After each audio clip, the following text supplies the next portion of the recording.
আসসালামু আলাইকুম। অনেকে কমেন্ট করে বলছেন আমাকে এমভিএন সবসিটা কিভাবে রেস্টুরেন্টে তৈরি করে আপনাদের দেখানোর জন্য। দেখেন এখানে স্প্যাগেটি নুডলস বয়েল করা আছে। এরপরে দেবো হোয়াইট পেপার, দেবো হালকা একটু চিনি, দেবো হালকা একটু লবণ, এরপর দিয়ে দেবো একটু ডিম, এরপরে দিয়ে দেবো একটু কর্নফ্লাওয়ার। সুন্দরভাবে মেখে নেব। কর্নফ্লাওয়ারটা একটু বাড়াই দিবেন তো এই নুডলসটা ক্রিস্পি হবে। এখন তাহলে ফ্রাই করে নেব।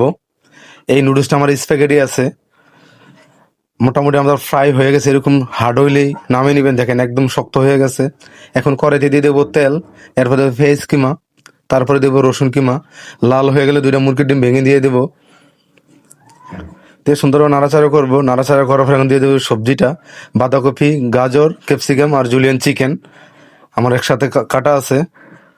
এখন সুন্দরভাবে নাড়াচাড়া করে নেব। নাড়াচাড়া করার পর হালকা একটু পানি দিয়ে দেবো।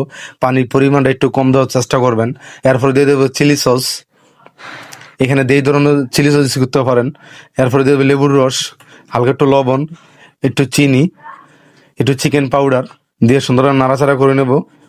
এরপরে দিয়ে দেবো চাইনিজ পাতা,